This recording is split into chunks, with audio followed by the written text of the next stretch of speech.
Hello and welcome to Practice Problems with Miss Iyer. We're going to start out with the practice problems on page 159. These were your homework problems. If you did them and you're feeling confident, you can skip this video. If you did them and you're not feeling confident, you can use this to help you see if you did an okay job. And if you skip these problems, congratulations, you get a work along. It's like a sing along, but you get to work. So here we go. Question number 1 says rubidium has two common isotopes, rubidium 85 and rubidium 87. How many protons and neutrons are in an atom of each isotope? So let's set up what the problem told us. It told us we have rubidium 85 and we have rubidium 87. Okay, and it asked us for the number of protons and neutrons in each. The number of protons should be easy if we know the name of the element. So we're going to go over to our periodic table, we're going to find Rb, and we see that the atomic number of Rb is 37. That means rubidium, 85 and 87, both have 37 protons. Congratulations. Now, the number of neutrons, once we know the number of protons and the mass number, is also calculatable. We're going to do 85 minus 37 equals the number of neutrons. And then 87 minus 37, once again, will equal the number of neutrons. So 87 minus 37 is 50. So there's 50 neutrons in rubidium 87. And that means there are 48 neutrons in rubidium 85. And you can check that by doing 48 plus 37. Does that make 85? I don't have a calculator in front of me, but I'm pretty sure that's right. So you should feel free to check it if you like. The second problem builds on this problem, and it says if the abundance of rubidium 85 is 72.17% and the abundance of rubidium 87 is 27.83%, what is the average atomic mass of rubidium? Okay, so we know a couple of things. We know rubidium 85 has a mass number of 85, so let's do this again. Rubidium 85 and rubidium 87. Sometimes they'll give you more specific mass numbers, or more specific atomic weights than just the mass number, but if they don't give you a specific atomic weight, you're welcome to use the mass number. So we're going to say that rubidium 85 weighs 85 AMUs, and we're told that the abundance of it is 72.17%. So we're going to do times 72.17 over 100. And we're going to do 87 times, let's see, the abundance of rubidium 87 is 27.83%. Now, instead of doing this fraction, we can just write 0.2783. That's the same thing as 27.83 divided by 100. So either one will work. We're going to grab a calculator and do this math. I'm doing 85 times 72.17. Mother, father, I started it over. Okay, round again. 85 times, you should be doing this on your own calculator. 72.17 divided by 100. Okay, so the fraction of the weight from rubidium 85 in this is going to be 61.3445. And then we're going to do the same for the bottom one. We're going to do 87 times 0.2783.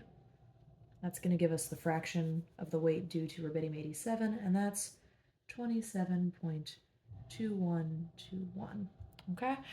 And if we add these together, we will get the average atomic weight or atomic mass of the entire sample. So we're going to do plus 61.3445, and that gives us 85.5566 AMUs.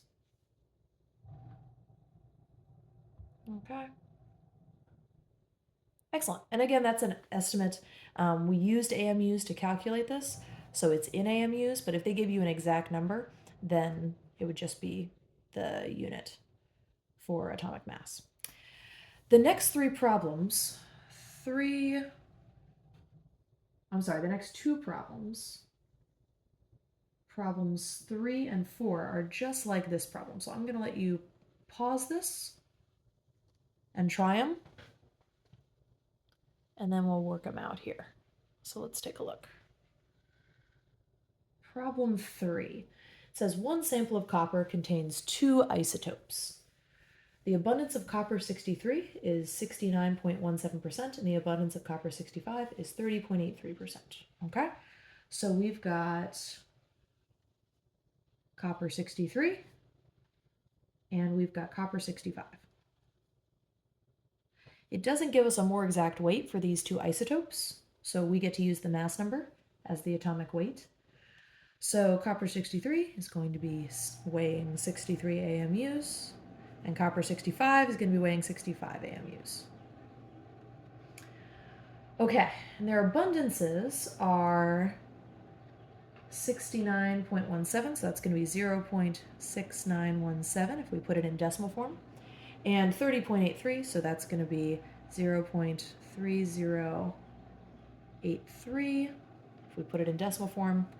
Same thing again, we're going to multiply the mass of the isotope times the abundance, and then add them both together. Wow, there they are. All right, here we go. Let's add them together. We can do this long form, or we can just plug them in the calculator again. So I'm adding these 2 together. 3.5771. Okay, we get 63.6166 AMUs as the atomic mass for this copper sample. Okay. All right, so magnesium is what we're looking at in number 4. And this is going to be the exact same type of problem. We're just looking at 3 different isotopes this time. So we've got magnesium 24, magnesium 26, and magnesium 25. It doesn't give us specific weights for them, so we can be sure that, or we can use the mass number. We're going to say magnesium 24 weighs 24 AMUs, magnesium 26 weighs 26 AMUs, and magnesium 25 weighs 25 AMUs.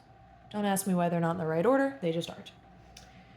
Okay, and we're going to do the same thing this time. We're going to multiply each of them by their abundances.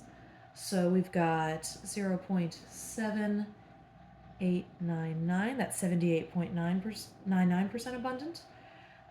We've got 11.01% abundant, so there's the decimal form of that. And we've got around 10% abundant. Okay, I'm going to let you go ahead and do the math on these and add it together. The answer is on the inside of 159. I believe in you. It's the exact same kind of problem as here, you just got 3 of them. All right, go ahead and pause this if you want to do that work. Check your answer. I'm going to go on to number 5. So number 5 takes a look at a sample of boron, and this problem's a little bit different. It tells you that we know one of the isotopes is boron 11, but the other isotope is a mystery. Okay, well that's a little tricky. We know that boron 11, we're going to assume it weighs 11 AMUs because it doesn't tell us otherwise, and it says it is 80.3% abundant. Okay, if we put that in decimal form, it's 0.803. All right, so far so good. And it tells us the average atomic mass of the sample. So once we add them all together, we know the average atomic mass is going to be 10.81 AMUs. Okay, good. But then it asks us for the mass number of the other isotope. Okay, so we've got 2 pieces of information missing here. We don't know its mass number, and we don't know its abundance. Somehow we have to get here. Okay, well, the sample only contains 2 isotopes. So if you look up here, all of these previous problems, if we add together the percentages here, they'll always equal 100%, or in decimal form, 1. So we can actually figure out the percentage of the other isotope by doing 1, which is 100%, minus 0.803. So 1 minus 0.803. 803. All right, that gives us 0.197.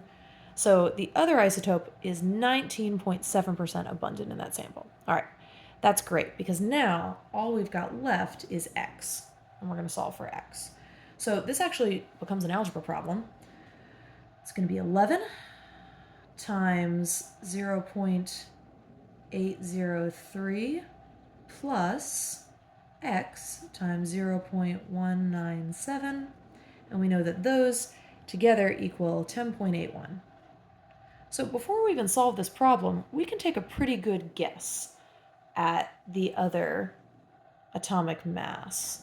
Let's see how this is 10.81. It's pretty close to 11. The other isotope must be below 11, so it brings down that average.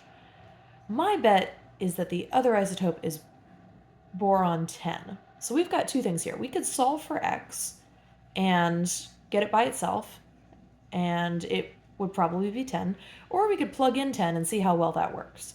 I'm going to solve for it, but you're welcome to do the guess and check method. The only issue is it can take a little bit longer. So here we go. Let's solve for X.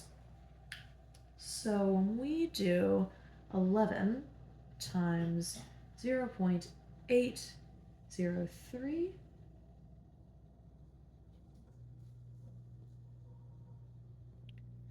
we get 8.833, and we can subtract this from both sides of the equation.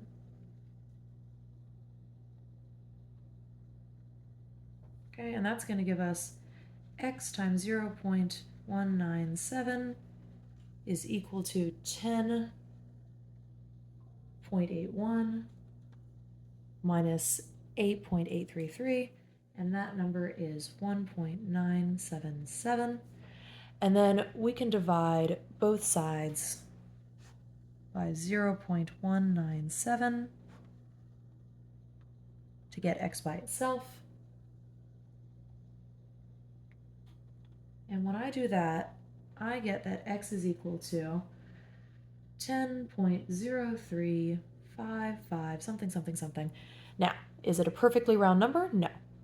But we know that mass numbers only come in round numbers, so what do you think? What is the mass number of this mystery isotope? Since this number is pretty close to 10, my bet is that the mass number of this mystery isotope, I think we're looking at boron 10, and I think it is 19.7% abundant in this sample. So that's how I would do that problem.